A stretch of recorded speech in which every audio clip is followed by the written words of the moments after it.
The last time we were on, I asked you about taking down all the Legion of Boom pictures in the Super Bowl win in the VMAC. Who knew that Mike McDonald knew we were going to go and win a Super Bowl and put up new pictures within the same year? Amazing, huh? Amazing. Yeah. How nice would that be? Shut up the media that we're all talking about taking the pictures down by releasing just a walk down that corridor with the new pictures up. It'd just be a great way to clap back. There's so many things they could clap back on. I mean, the media made a big deal about that. They made a big deal about Geno Smith being traded. They made a big deal about Sam Darnold looking. I don't even remember this. Like his first OTA, like Sam Darnold looks mediocre, and Geno Smith had a much bigger arm and all this. And Welcome back to the 12 Talk podcast, everyone. My name is Josh. I'm one of your hosts. We have got Rob Staton returning to the pod today, following his podcast with us, talking about the Rams pre-game. We're going to talk about the post-game and also the lead-up to the Super Bowl. Oh my God, we're in the Super Bowl, everyone. 12s. I want you to get loud. Turn it up to 12. It's going to be an absolutely amazing episode. We're talking with Rob about his feelings following that game, how he's feeling now, how we're feeling now, how hopefully you guys are feeling now, and what that's going to look like going towards the game. We're going to talk about the players that we should all be watching out for. And also, do we fear the Patriots? Should we fear the Patriots? We'll get into all that. But if you're new to this channel, by all means, you can subscribe, hit the notification bell. It really helps us out. We want to reach more and more 12s across the world, and you can help us by doing that. And if you want to reach more 12s yourself, join our Discord. The link is in the description box down below. There's 12s from all over the world there, and you can talk with them and us leading up to the Super Bowl and beyond. We're going to have some amazing draft content coming up very soon as well. And finally, if you like what you hear, you can buy us a coffee. There's a link down there, or a beer. You know, we might need a couple of those during the Super Bowl. And last but by no means least, we are the UK Seahawkers official podcast. If you're not a UK Seahawker and you want to become one, it's £12 for the year, £20 for a family of up to 4. The same address, £5 postage if you're outside the UK per membership. But that's because of the goodies we get. You can do that by paying over PayPal. Send the payment to ukhawksfans12@hotmail.com. Use friends and family. We're all friends and family here. And you'll get access to our social events, one of which I'll tell you about very shortly. 10% discount at the Pro Shop. You could be eligible for game day field passes if they're available. Access to members-only competitions and our annual selection of goodies, which this year included our 21-year anniversary patch, 2 coasters, our wristband, and you also get your card to say you're a card-carrying member. And you can join this handsome lot that were with us in Glasgow last year. And you can also join us at our Super Bowl watch party. We're going to be in O'Neill's Broad Street in Birmingham. There's currently 45 12s from all over the UK that's going to be joining us. We're going to be taking over a section of O'Neill's, cheering on our Hawks. Drop us a DM. I can add you to the list. It's going to be an amazing time. But with all that said and done, I think we should get back into it. We should see exactly what Rob had to say. And you can let us know in the comments.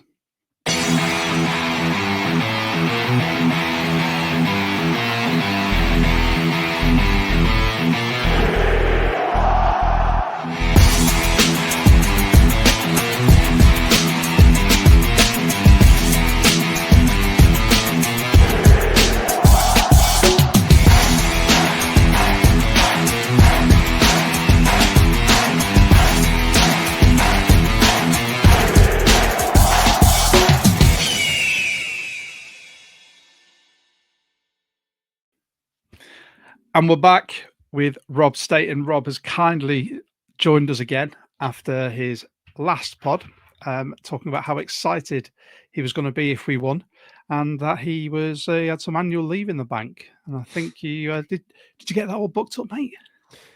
Yeah, so I quickly went in and made sure the next day that I had that leave booked in, and next week will be. I've got a couple of things to do next week. There's a transfer deadline day on the Monday, and I have some lecturing to do. But after that, it will be all systems go for the Super Bowl. And it's I've still not come down. I still have to pinch myself It's the fact we're here. I've done so much driving this week with work, so I've just been churning through podcasts and news and sort of catching up on your bits, and it still hasn't struck me properly that we're in the big dance. I mean, how are you feeling? Because you were, I'm going to guess you're on cloud nine. Yeah, I think very similarly. I feel really surprised. Obviously elated with it. It's just so unexpected, really. Like this season has felt quite unique. In that for a number of years we expected like the big name quarterbacks and several contenders to be there at the end of the year. And while you would maybe have some upstart teams who would do quite well, they'd probably like climax in the divisional round maybe, and that was it. Like last year, the Commanders got to the NFC Championship game, and that was a bit of a surprise. But then they got smashed by the Eagles, and that completely fizzled out for them at the game before the Super Bowl. And yet here we are this year, and the way that you went from a Seahawks team that started 3-2 and that was really quite bad on defense against the Buccaneers, and then similarly had that very disappointing loss against the Rams in LA with the 4 interceptions, to not lose a game after that, and to just be so massively consistent throughout the rest of the games there, and to get into this position where you are the number 1 seed, and then all of a sudden it hits you, doesn't it? Like when they won that Week 18 game, you were like thinking, "Crap, oh my God, you're going to win 2 home games here, and they're in the Super Bowl." And even then, you like the feeling I've had this week is just sort of the stress has just poured out, like because all of a sudden there was stress there, because I was worried that what if they don't take advantage of this and get to the Super Bowl? Like you've the 2 home games, like if you lose and you don't get there, like that's going to be really difficult to handle for the next few months. And then once they got there, it was just like all of that worry and sort of like concern just poured out, and you're just like, they're there. Like we can just spend 2 weeks, like you say, listening to everything, absorbing everything, and hoping that they win. And I'm sure when it gets to like the night before or 2 nights before, maybe that stress will come back and you'll want them to win the big game. But for now, I'm quite happy enjoying the knowledge that they're there, that everybody seems to be picking the Seahawks to win, and I'm happy to live in that world for a few more days yet. Yeah, but Mitch, as the more level of the 2 of us emotionally in this pod, how are you feeling now, mate? I feel really good about it in terms of like a relief, kind of like what Rob's saying there. There's a sort of relief that the advantage we had in order to get to the Super Bowl has fallen into place. We've not sort of tripped over ourselves and had a bad game that cost us when we had all of the aces up the sleeve. I think we're there, and I'm relieved we're there. But I think now that we are, I feel like we're so far ahead of the curve that we thought we should be on. I think I was hoping divisional round for us this year would be a really good result, considering, the turnaround for the franchise. We're way ahead of where we should have been. And I feel like I can just kind of enjoy that we're back and if you look back at the last Super Bowl we were in, it was the 2nd Super Bowl we'd been to in a row. We'd blown someone out. We'd blown the Broncos out in the previous Super Bowl. The Legion of Boom was at its peak, and it was famous, and people were tuning in to watch it. There was an expectancy on us to win it. We were at the top of our game. This is the Seahawks still climbing, so I feel like there's less pressure on us to win it. I can almost enjoy it. Does that make sense? Completely, because I think I'm in sort of the same boat. I'm still getting my head around the fact that we're there, that we're in the dance, but also I don't feel as a fan that much pressure for our team to go and win it. I want them to win it. I think they should win it, but I'm not at that point of like, where it's sort of, it's tangible. You can feel it needs to be won. It needs to be there. This is our, it has to be an opportunity. Because I'm thinking, even if we get there, and it might be a step too far this season, the building blocks are there for us to be there consistently. But I think like what Rob was saying, and what a lot of people have said, the way this season's gone, this is a perfect opportunity to go and take that Super Bowl, because some of the big players didn't even get through. You look at this is the AFC conference the championship there was no Lamar, there was no Josh Allen. You look at the NFC as well, and all these teams that you thought might have been contenders weren't there, but yet we're here against the Pats, and they're a team that no one expected to be there. I'm desperately trying to put it together in my head what's happening and that we're there. I mean, I think it was Colin Coward that said a lot of stuff. yesterday that, well, he always does, but the thing he said yesterday, I thought was a really interesting statistic. I think the odds of the Seahawks getting to the Super Bowl and the odds of the Patriots getting to the Super Bowl multiplied is the lowest chance of a Super Bowl matchup in 50 years. Because the Seahawks and the Patriots were probably in like the bottom 6 on the odds. And I thought that was a really interesting thing. Well, just think about how you would be feeling this week if, let's say, Josh Allen had got to the Bills to the Super Bowl. Because what you'd actually be hearing now is, this is Josh Allen's time. Like, that would be what people were saying. Instead of, I get the sense a lot of neutrals want the Seahawks to win because they're a bit bored of the Patriots winning, and they think, oh my God, if they win another one now, like, are they just going to win another 6 or 7 over the next 20 years? Yeah. I don't think anybody really wants that outside of New England's fan base. So you wouldn't be having that. Like, people, the neutrals would probably gravitate to Josh Allen instead, and they would be hoping that this is his time. The media would all be talking about Josh Allen. He would be the huge story. Likewise, if Mahomes and the Chiefs had got to the Super Bowl, all of the talk would have been, here we go again. Like, you can't beat this team. We'd all be sort of thinking it's a free hit and like have a go and not really expecting much because it's Mahomes and the Chiefs and whatever. But we've got this really surreal situation here where they've got to the Super Bowl, like, having been the number 1 team in DVOA, which is usually indicative of who is actually the best team in the league. So it's not as if the Seahawks are necessarily have fluked the way there, but you are playing a team that last season won 4 games, that typically, like the Patriots in most seasons, would have been that team that got to the divisional round, got eliminated by someone like Patrick Mahomes, and then turned around and went, we've had a great season. Like, let's have another go next year, another draft, another free agency. We can be a contender next year. And yet they suddenly find themselves in the Super Bowl. So you're kind of looking at this game now and thinking, what an opportunity. Like, because you don't know how many of these you're going to get. Like, the Seahawks do not have a Mahomes who you just think it's inevitable. He's going to be in multiple Super Bowls, and he has been already. Like, he's won 3. He's won 3, or has he won? Yeah, he's won 3, and he's lost 2. So he's been in 5 Super Bowls already. And when he showed his quality in his first season, you thought, yep, he's going to be in a lot of Super Bowls. For the Seahawks, this might be it for many a year. It's 11 years since the last one.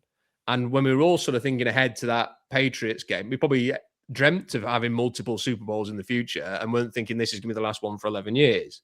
So this might be it. So now you look at it and you think, now it's fun. Now it's enjoyable. Now the Seahawks are getting a lot of positive talk. The nearer you get to the game, though, you're going to think, I really hope they win this game, like they should do, because if they do, perfect. You can put that trophy next to the other one and say, brilliant.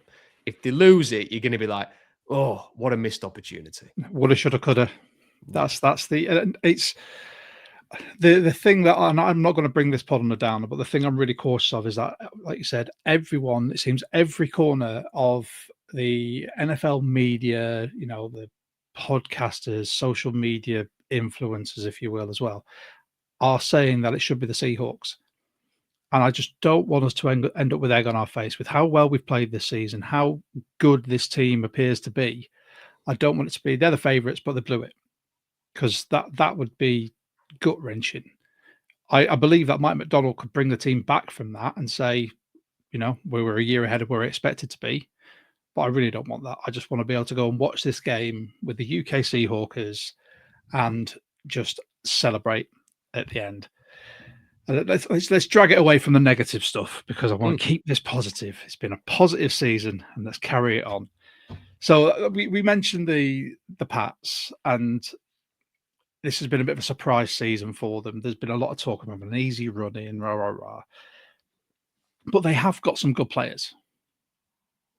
There's no two ways about that. I mean, are there any players that, Robert, you in particular are watching out for and looking at the matchups?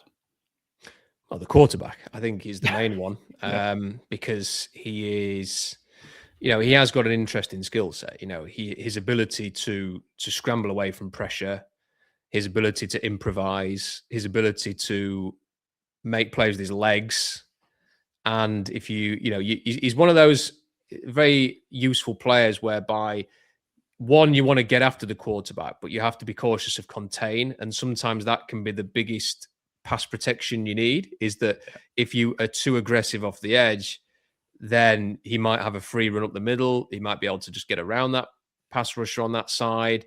If the linebackers are not disciplined, and it does just freeze your defense a little bit, the threat of the run. Certainly, I think we saw a lot of that when Lamar Jackson came to Seattle the first time. The Seahawks didn't know what to do, because do you attack him? Do you sit back? And he ends up just beating you with his legs. So there's him, and there's obviously got a big arm as well. I think aside from that, I can tell you what I think is going to happen over the next few days. I think Seahawks fans, and particularly those who are very active on social media or in pods, will bend over backwards to promote the New England Patriots, because they'll be having that fear that, well, we need to take this team seriously. And do you know what I have to say? And this I think plays into sort of the positive messaging that you're looking for. I just want to that can get in the sea for me, quite frankly. I don't need to hear it. I'm already seeing it every time you talk positive about the game. Someone goes, "Well, don't underestimate New England." And it's like, oh, come on. Yeah, we get it. Like, no one's suggesting it's going to be a cake. It's going to be a piece of piss, and that they're just going to win the Super Bowl. Like, that's not what anybody is saying. Like, I think we all respect Mike Vrabel as an outstanding coach. That they've got a very experienced defensive coordinator. Like, so the quarterback's good. That they have got some good defensive players. But they look very much to me like this. If this was a regular season game, I'd be treating it exactly the same as the Jacksonville game on the road, or the Houston game. And they won those games, and they won them quite handsomely in the end. So, yeah, maybe this one will be different, but I'm kind of expecting a similar kind of game, one where the Seahawks are better, and it probably won't be a demolition. It might end up being a one-score game in the end.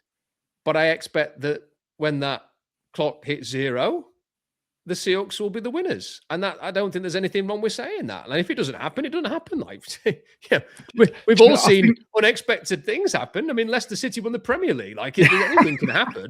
But I think it's with my mindset. Professionally, I work in insurance, so I'm very risk averse. I always have to look at, like, you put the underwriting hat on, and you're like, right, what's the worst possible scenario? And even though I try and push that out of my head, because I look at the stats, I look at the team, I look at how they've been playing, and this team, I think the Seahawks can run all over this Pats team. I think our O-line stands a good chance of actually, disrupting and actually giving some good protection for Darnold. And besides Gonzalez, I don't see a lot of issues in their secondary. And I don't know if that's just me, just being overconfident. And I think defensively, our D-line should absolutely smoke their O-line. You look at the Will Campbell. What was the big criticism about him as a tackle? Sure, Tiny T-Rex arms, wasn't it? I'll tell you what my biggest criticism of him was, that his tape was ruddy awful last year at LSU.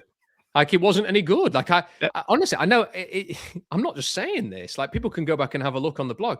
I thought he had a bad final season at LSU. And then it got to the draft process. And he was like, oh, Will Campbell, top 10 lock. And I was like, well, okay. Like, that's not what I saw based at on LSU. Reputation only. It was reputation only.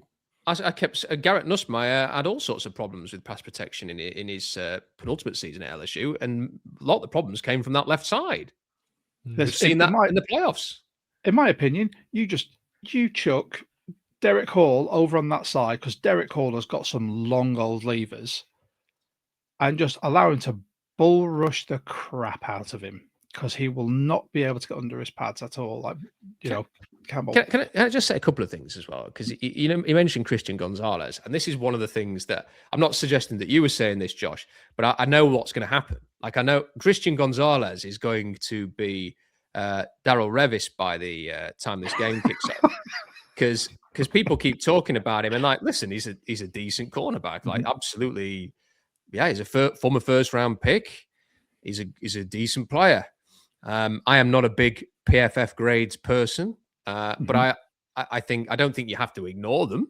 I think sometimes it can be used to suit an argument that you want to make, and I want to make this argument, so I'm going to use them.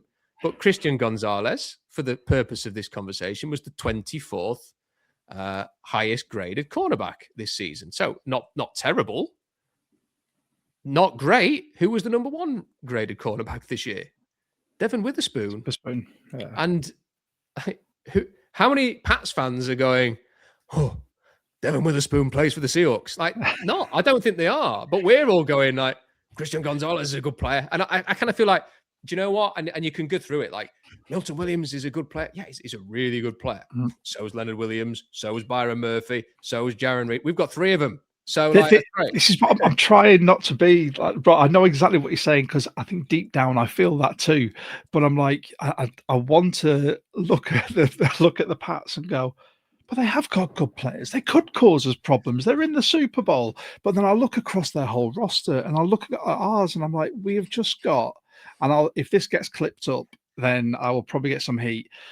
I just think top to bottom, we have got a better roster. I mean, Sam Darnold, Drake May, obviously that's a toss-up. I think it's very scheme dependent. But I think not on the way Sam Darnold played last week. He's not. Exactly. That was an elite level. You know, and I'd look across the board and I'm like, this shouldn't give us any problems.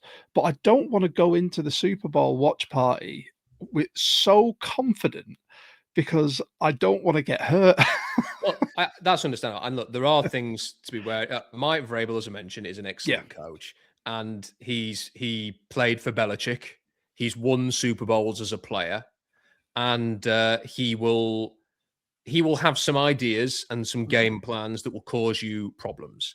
And there's a distinct possibility that he and Josh McDaniels could cook up a plan that wins this game. That's absolutely possible. The other possibility is, and the last Super Bowl that happened in this stadium, the Panthers played the Broncos. The Broncos played that game without a quarterback. Peyton Manning couldn't throw the football. He turned the ball over. He was absolutely useless. I mean, like, one of us could have done what Peyton Manning did. I'm not with his mind, obviously. I feel you hold us in much higher regard than you should, mate. Physically, I would encourage people to go back and look at the highlights of that game. He couldn't throw the football. His stats were poor. I don't think he got about 60 yards in the game. I need to go and check, because that might be BS. But I mean, he was awful, and they won because the Panthers kept turning the ball over. They had a touchdown on defense from a forced fumble on the goal line. They had multiple turnovers in the game, interceptions, fumbles. It was a disaster from the Panthers. If the Panthers had basically just ran the ball and punted on every snap, they probably would have won the Super Bowl. But they didn't, because they kept turning the ball over. If the Seahawks go out there and turn the ball over, they're going to make this a game. So that's the key. It's that fine balance between playing mistake-free football without being too conservative, trying to play as mistake-free as possible. They showed last weekend you can make a whole bunch of mistakes and still win, because they did on defense. And they give up nearly 500 yards again, but the offense played at a high standard. If the offense doesn't quite play as well as they did against the Rams, but the defense plays a lot better than it did, it balances it out, you should still be too strong. And it might be 6-6 at halftime. It might be 10-10 at halftime, like the last one against the Patriots. But that's when the Seahawks have separated. It's that, you get to the third quarter, the fourth quarter, and they've just got a bit too much for teams. And they separate. And then sometimes the other team comes back in the fourth quarter, as the Jaguars did. And as the Titans did, and as the Texans did. But they still had too much. So if we were Falcons fans talking about the Super Bowl, I think this conversation, you'd draw one conclusion: who's going to win this game? And I don't think we have to shy away from that. But we can say all these things whilst acknowledging, doesn't mean it's going to play out exactly how you think. Anything can happen.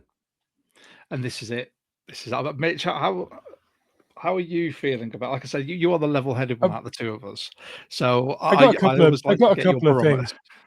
Yeah, well, a couple of things, and I think I'll just add to what Rob just said and say that even if they have their best day and they have a game plan that gets them right in the game, fourth quarter, right in it, our special teams unit has found a way to make the difference in games as well. I don't think there's a special teams unit in the league that has been as important as ours in terms of just finding a way to get us right ahead in games. So I think as a tiebreaker, when things get close, our special teams unit comes through. So there's that as well. We started this by talking about matchups that worry us. I think if you go back 2 years, we played the Patriots in a regular season game in Pete Carroll's final season, and Hunter Henry looked like prime George Kittle, and we just couldn't stop him. And the ball went the same. It was pretty much the same play repeatedly. We couldn't handle it. Well, since then, we went out and got a man called Nick Emanwari to deal with troublesome tight ends and give us a matchup nightmare. Prior to having Nick Emanwari, I would have been worried about that matchup with Hunter Henry in this game. Not anymore. I think Nick Emanwari will be out there making plays, getting sideline to sideline with his long levers, getting hands on everything. I think we're so much better equipped man to man all the way around, defense, offense. We are man to man as good as anyone in the league, and we've got depth.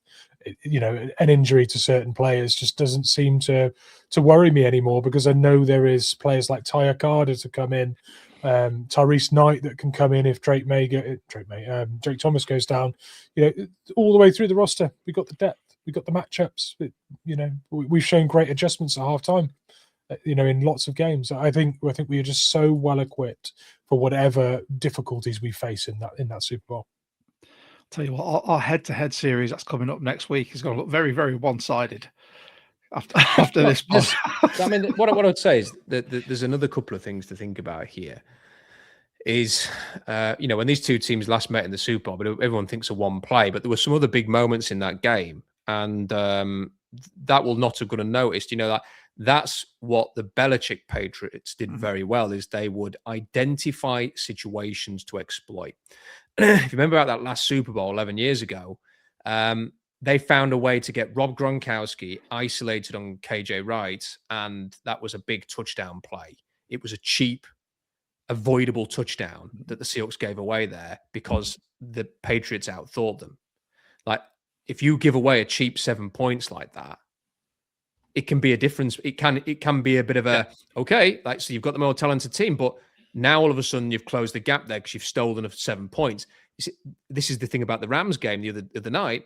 You stole 7 points because of the special teams mistake that you immediately converted into a touchdown. Big plays like that can be the difference in tight games. If this is a tight game and they get a matchup situation, I just don't see Mike Macdonald being fooled in that way. Like, I almost feel like if the Patriots are going to beat Mike Macdonald's defense and have great success, it's because they will have found something that consistently works, like McVay has done, and they keep going to the well. I don't think it's going to be one play where all of a sudden Hunter Henry, for example, is matched up against Byron Murphy in coverage, and it's like, oh my God, how did that happen? Like, I just don't see that being a flaw. Obviously, that's an extreme example there. I just wanted to give the most preposterous. I would hope if that happened, then Byron Murphy just evaporates him.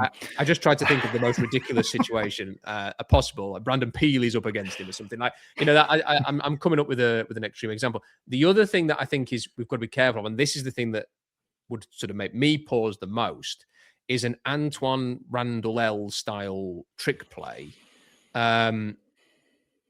That, again, is just cheap points. Yeah. I think that if you notice what Vrabel said last week, that or this week, the days blend into one, that he tries to project how many points his team will need in every game. And if he thinks we need 30 points in this game, and I don't know if we can score 30 points going up, down, 80 yards, 90 yards, 65 yards, to go and score touchdowns, he'll have to find a way to get the 30 points. And that might be a zany trick play, a fake punt, a tricky sort of throw from a receiver, if I was the Seahawks, I'm sure they're doing this. I would be looking at every single receiver on this team, who has thrown a pass in the NFL, who threw a pass in college, who was an ex-quarterback in high school. Like, try and identify how they are going to try and catch you out, because I don't think the Seahawks need to do any of this stuff, and I hope they don't spend the next 2 weeks trying to find a trick play, because they don't think they need it. The Patriots probably do. So I would be very wary of a tricky play, and that could the momentum shift of, like, if you can defend it and say, is that all you got? And that was your race in the hole type thing. Yeah. Oh, that's what you've been working on for the last 2 weeks? Well, yeah, we snuffed that out. So what else have you got in your bag of tricks? But if it ends up being a touchdown and it's like, okay, now they've got 7 points that we shouldn't have given them. So that's what I think will be a big factor in this game. Yeah, it's not. I'll admit it's not something I've thought about with the trick plays, because I just see Vrabel very much as a straight down the middle coach, defensive minded. He just wants to win a football game properly. But then you've got Josh McDaniel, haven't you? And that's Vrabel is outside of the Lions. Vrabel is probably the most aggressive. He will go for fourth down, go for it, aggressive. He's very aggressive. Didn't he run the Wildcat at the Titans a couple of times with Derrick Henry? Almost certainly. But I'm pretty sure Henry has a sort of basketball style jump pass. Yeah, jump pass touchdown. I think he had one against Seattle, actually, when the Seahawks lost in week 2 a few years ago. Henry ran all over us. Yeah, he got about 7,000 yards. Yeah. Luckily, he's not playing this weekend, but I think he will be aggressive. He will try and steal possessions. That they will go for a lot on fourth down. I think he'll feel like that's another thing to expect. I think he will, maybe even on like their own 40-yard line, they'll think, we can't punt the ball back to this team. We need to score. We need to score. I think he'll keep going for it. And there's pros and cons to that. Like, you can get halfway through a game, and if all that aggression and all that stuff is working, the Patriots come back into the locker room at halftime thinking, we're in this game. If it don't work and the Seahawks have built a handsome lead by halftime, they'll be going in thinking, what do we do now? And that can be tough. The demoralizing effect that I'd have at halftime is what I would revel in. If I was a coach, a player, a fan, just seeing that happen, that would be the creme de la creme for me. Can you remember how you felt in the halftime of the first Super Bowl win? Oh, God, what a great feeling! I never would have thought I'd have enjoyed a Bruno Mars concert, but I did. I thought I was singing along. I didn't know the words, but I was like, "It's amazing." I remember I was watching it at a pool hall in Colchester with the Colchester Gladiators American football team. I think I was the only Seahawks fan there, and I was full of beans. I was dancing up to the bar, dancing back, like, this is amazing. I never thought this would happen. If that happens again, I mean, we're going to O'Neill's Broad Street in Birmingham to watch it. There's like 45 from sort of our podcast community in the UK Seahawkers going there en masse. So it's going to be a massive night anyway. But I can just imagine how that bar's going to be if this happens. It's a great thought, isn't it? And look, the thing is, it's not that ridiculous. I mean, the Seahawks have been well ahead in many games. Like, look at the Niners a couple of weeks ago. Like that, it can happen. Maybe not quite to the extent that Super Bowl happened, but the idea of a decent lead at halftime and not worrying too much and feeling as if this is a game that can be suitably dull enough for the rest of the world, but very exciting for the Seahawks, is something that I don't think is beyond the realms of possibility. It's not something that you genuinely hope for, really, is it? Because you don't want to push your luck, but not out of the realms of possibility now. And I think that's what scares me the most. It's not out of the realms of possibility, and it's what a lot of people are saying. Josh. I'm quite scared about it. I work in insurance. I'm scared of everything. I can't help it. And it's for me, it's the, when you get your hopes up so much and they get dashed, and it's that feeling, that gut check where you're just like, oh, this is horrific. So I've trained my brain now to try and stay, my wife hates this because I try and stay really level with things, and I don't get too overly emotional until it happens. Like, I watched your pod with Robbie when we won. Like, that was an amazing display of emotion, and I I shouted under my breath so much that I was hoarse for at least 3 days. I was literally on my knees in my living room going, "Yes!" and then couldn't talk. But I tried to stay as level as possible throughout that game. Well, look, I Because don't know. I don't know about you two. I mean, I apologies if if anybody has an issue with this, but I am not a religious person. Okay, I'm not, and I don't believe in sort of any sort of footballing god either. But part of me is prepared to embrace the thought that that this is all part of some crazy script that, like, 11 years ago, had the worst. I mean, I'm very emotional when it comes to sport, as you probably saw when I was making a tit of myself after that game against the I wouldn't Niners. say that. It was genuine emotion. It's good to see. Yeah, it's amazing. Like, when people say when you hear your own voice back, it can be a bit embarrassing sometimes. Wait till you've seen yourself shed a tear on a live stream. That's proper embarrassing. But the point I was making is that that when it comes to sort of the sport, like, I really took, for example, as a big sort of England football fan as well, I really took the Italy game very badly. Yeah. Like, it absolutely wrecked us. Like, I was completely in a loss for probably a few weeks, if I'm honest. That sounds pretty pathetic, but it's true. And the only thing I can compare that feeling to was the Super Bowl. And in both instances, it's because it's there, the sort of the moment that you're gonna remember forever in your life as one of the best days of your life is snatched away from you, and there's nothing you can do about it, and you've just got to sit there and grieve. And that was the same with the Patriots game, and it floored me so much. And I almost feel as if it's how has it come to be that, like, the Seahawks are back in the Super Bowl now, and against all the odds, the Patriots are waiting there? And part of me just thinks the world is putting things right in the Seahawks fandom world this year. There's like a karmic full circle moment. That it's going, do you know what? Yeah, you've suffered enough. Like, we're going to give you this one. Like, we're going to let you wear the same, like, everything. Like, they're going to wear the same uniform. Like, they're the official road team.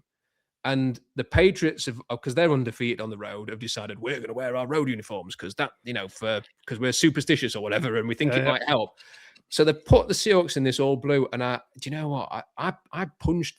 It's again a bit embarrassing. I was like, yes, when I found out they were wearing the all blues, because I didn't want them to wear the grey pants and act scared about wearing the all blues. I was like, get out there in them all blues and go and put this right, and they are.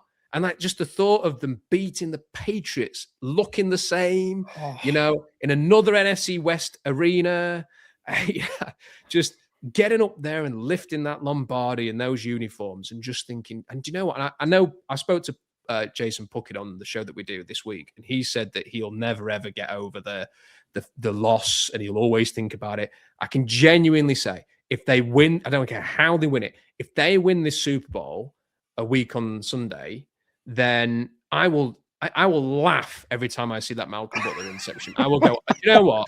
I don't care. Bring it on, because I know what happened 11 years later. Yeah, I don't care. I listened to that episode today when I was driving. Today when I was driving back from a meeting, and I thought, you know what, Rob? You're right. Someone could show me that. As a Pats fan could go, you may have beaten us this year, but do you remember this one? I'd be like, and what's your point? Have some of this. What about this year?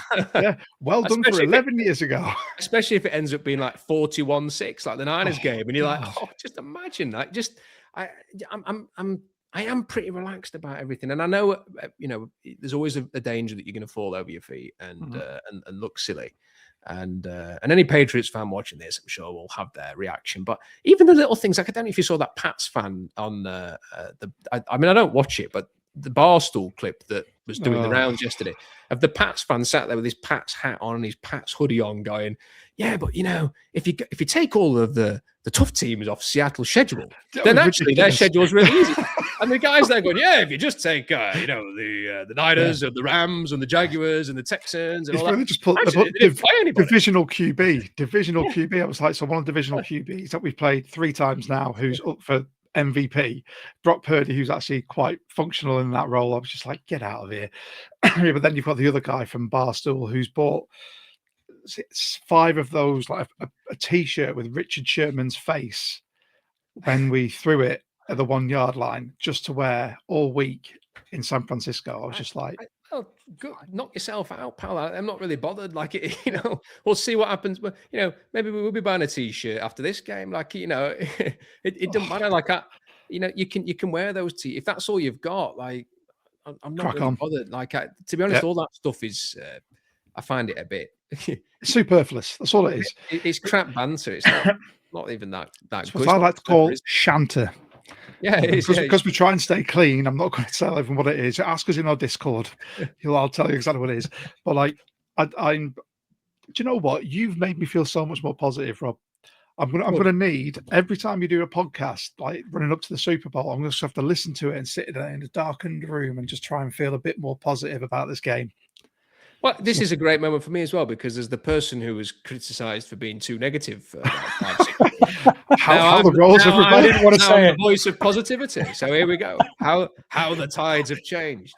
I don't like to say I'm negative. I'm not a negative person. Like I said, I've just got that mindset of not being too high or too low until something gives me a reason to be. So it's like, if we go 21 points up, I will go from this level playing field to up here, and everyone in that bar is going to know about it. However, if it starts getting a bit shaky, I'm just going to be like, just mentally prepare yourself, Josh. This could be a loss. And then when that final whistle blows, and if we win, then I will skyrocket. So how would you, if they win?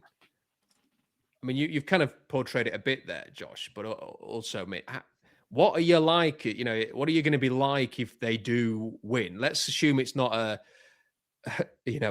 tip style dramatic finish. Let's say the Seahawks win the game, perhaps in the style that they beat the Rams, where it's not a last gasp sort of thing.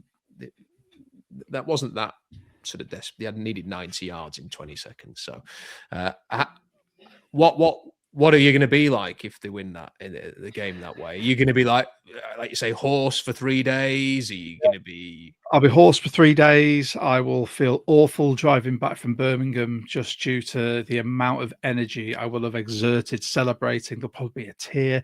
I'll probably go and hug every Seahawks fan in that bar. Mitch, I'm sorry, you're going to be right next to me, so you'll be the first one getting a hug. There'll be a tray of shots at some point. I don't really care. I'll be like, what's the greenest shot you've got? Yeah, and I probably won't shut up about it. Like, I'm driving my friend up from just outside Colchester, and he's going to be in the car with me for 3 hours, and he's not going to, even if I'm hoarse, I'm going to talk through that to him, at him, and he's not going to hear the end of it. I'm going to have a bigger smile on my face for so long.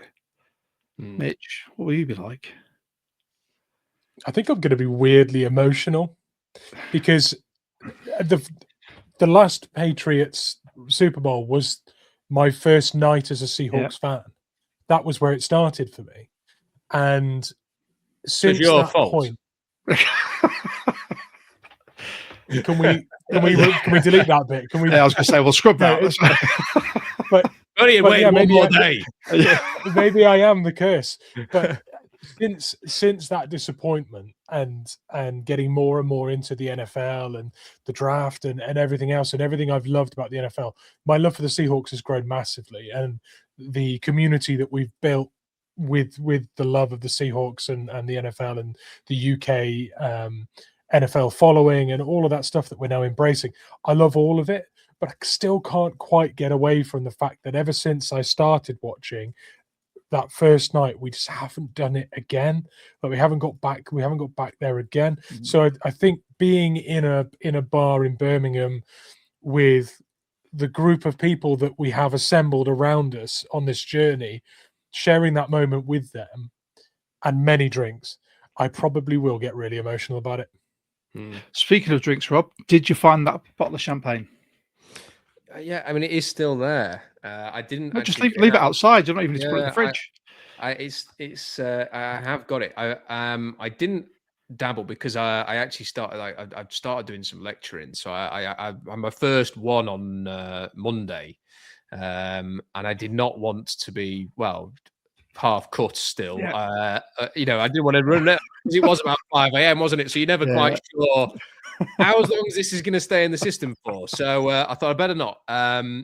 Obviously, I'll be on lecture number 3 by the time the Super Bowl comes, and I don't know. It might be one whereby the next night I take the chance to sort of have a little celebratory drink. But yeah, it'd be great though, wouldn't it? And I do think, you know, I did have a great deal of sympathy for the Atlanta Falcons fans when they. I don't know how many of them there are in the UK, but certainly there'll be sort of versions of us in Atlanta or parts of America, if not over here necessarily. Maybe there is, I don't know. But when they blew that Super Bowl, it's 28-3. I kind of looked at it and thought, God, that reminds me so much of the Super Bowl that we lost, because it's so close. You should win, you don't win. It's hard to get over it. And I just remember thinking, I don't, as a Falcons fan, I'd really struggle with that. And now that we've got back to have another chance at this, actually thinking about that and thinking of how far away they seem to be at the minute, and maybe they'll turn a corner now they've got a proper coaching in Stefanski. I like him. I don't know, but we have this chance. You know, we have an opportunity here to get some closure, and it would be fantastic to do it. It really would, and I think we can all kind of move on then, and it will change us as Seahawks fans, because I think moving forward, that sort of spectre of that one Super Bowl can be put to bed, and we can look forward to the future, and you know, we take everything in a stride. And if they get to future Super Bowls and maybe don't necessarily win, you know, every year there's a Super Bowl loser. I don't think the Chiefs fans have had like a mental torture after they lost to the Eagles last year. They were probably disappointed for a few days and then thought, well, we've won a few, so it doesn't matter. And that can be us in the future if we lose future Super Bowls, because we can all say, we've won a couple of them. We've been in some, we've won some, we've lost some, but it's just the way it goes. When you don't compete in that many and you lose one the way that we did 11 years ago, it's tough. But when you're sort of competing for them and you accept that there's going to be some success and failure along the way, it's easier to take. And if they could go and win this one and be 2-2 in Super Bowls, and we can always go, and yeah, the 2 they lost, they should have won, but they've won 2, we've experienced 2.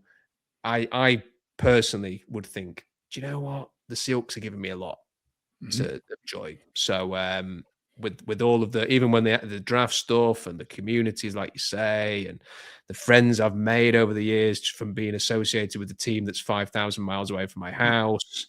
If you'd have said to me when I moved to Vancouver in 2006, you are going to become hideously addicted to a football team that's the other side of the border, I would have said there's absolutely no chance of that, and yet here we are. And I think all will be well. And I do believe, I genuinely believe, I'm not one who's just like who's wildly positive for the sake of it and just says these things to get approval or anything like that, or make people feel better. I genuinely believe everything that I've said on this pod, and I look forward to the game. And I just hope that they can finish it now. And the other thing is, it's such a likable team for me. Like I think the LOB were likable for us, but I think everybody else found them quite annoying and a bit too bravado, brash, arrogant. Not the easiest team to root for necessarily. I think people found Pete Carroll a bit irritating and Russell Wilson a bit irritating as well.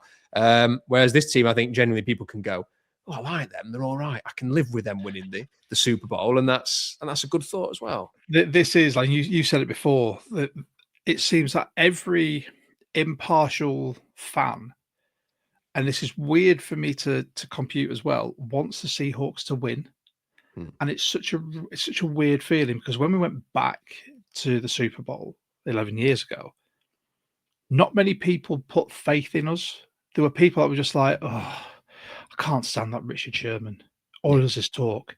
I can't stand this. Like, and I was never a huge Russell Wilson guy because I just found him too cheesy. But this year seems really different. That what Mike McDonald's done to this team, by everyone buying in, and even independent pundits going, I really like the Seahawks team. I like the players, I like the coaching, I like the culture, everything about it. It just feels weird, but weird in a really good way, because it's nice to know I don't support a team that is universally hated. Well, look at the Chiefs. I mean, like I don't think Andy Reid's dislikable at all. I think he's I quite love like Andy Reid. Yeah, he seems like the kind of guy you'd want to be successful. And Mahomes has kind of got this geeky sort of side to him. But again, he's not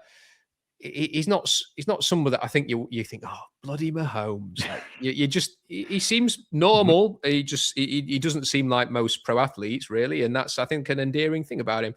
And yet, when they won the last Super Bowl, you kind of think, I'm a bit bored of this now. Like, it's every year. You kind of root against them. I find it very hard to root for the Eagles, but I wasn't that bothered when the Eagles blew them away last year. Like it, and if they'd have just bounced straight back and won it again, you'd be like, oh. And there was a bit of that with like it's the bloody Patriots again 11 years ago, and Brady and Belichick, and if it's not them, it's Pete Carroll and it's the LOB, and they might just win it every year, and then this year you've got, I think people don't want to see the evil empire recreated with a new quarterback and head coach in New England. But I think Drake May and Mike Vrabel are probably much more likable than Belichick and Brady were, and that they've not had quite it's not a hard task, really, is it, from a personality point of view?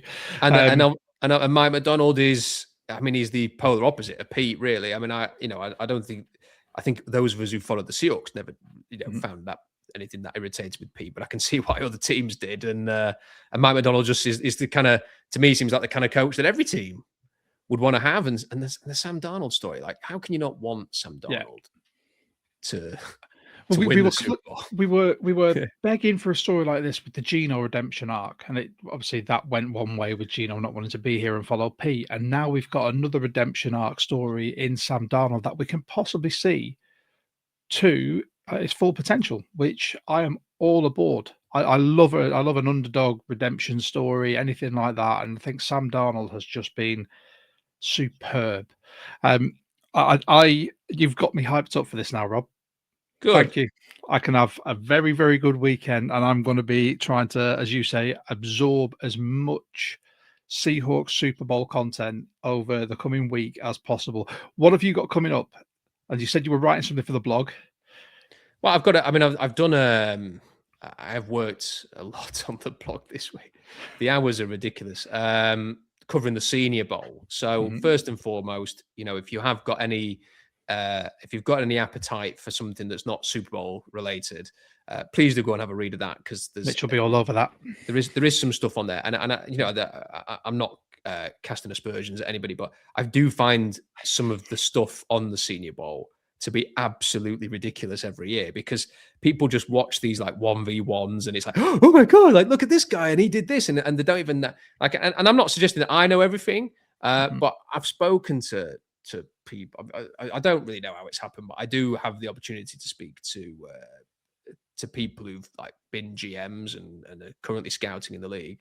And I've spoken, I've said, what do you think about this? And they go, and they just laugh at some of the stuff that's said about the Senior Bowl. And you look at it and you think, there's so many, like, this player's having a great Senior Bowl, this player's having a bad Senior Bowl. And it's rubbish really on social media. So I have watched as much as I can, and they're like 3,000-4,000 word articles. So if you want to check it out, I won't get everything right, but I promise you it's from a position of attempting to put the work in. We're all aboard that. And I feel the same as you with the Senior Bowl, because it's a showcase. Having been in enough of these showcases as a young rugby player, it's absolutely fine for someone to turn up for a weekend, a tournament, and look electric. But then the rest of the season, they have been absolutely rubbish. But because they're on someone's radar for that one weekend, amazing. Well, there's a great rep. I mean, I don't want to bang on about it too much and bore everybody. There's this great rep where they had like a one-on-one, they call it like a battle at the end,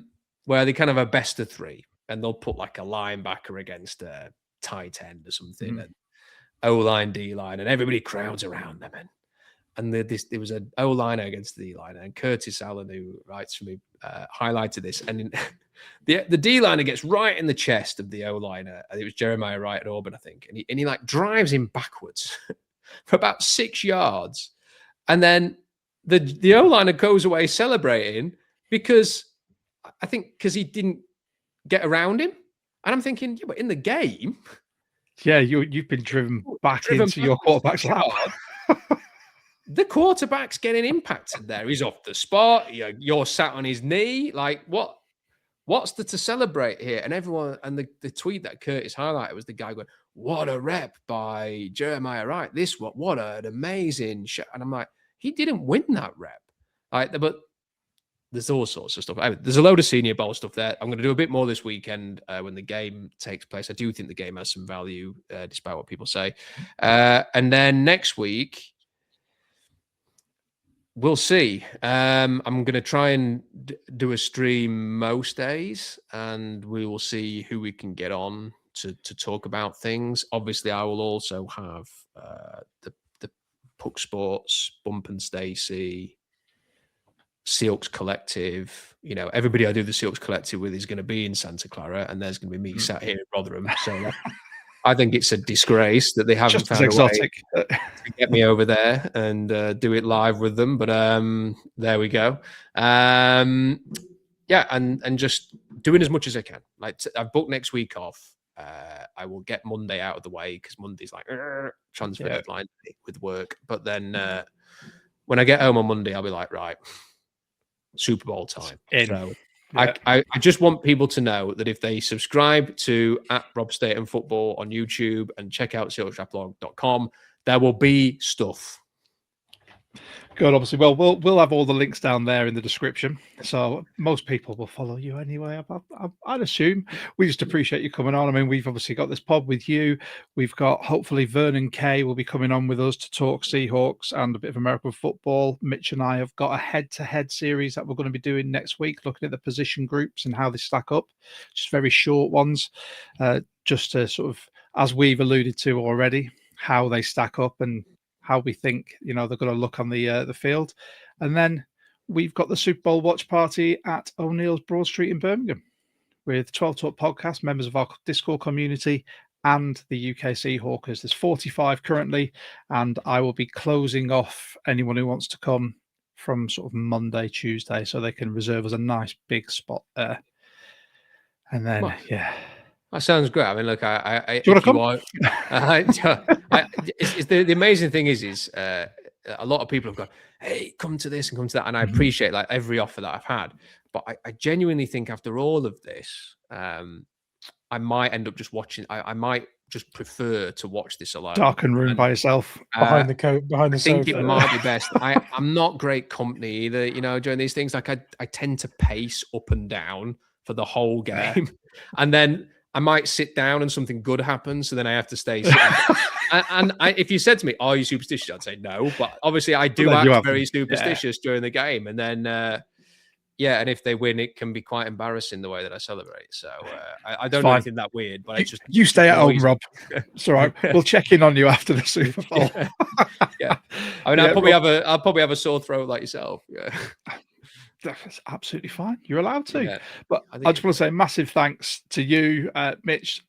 Always a pleasure to be on the pod with you, my podcasting partner in crime.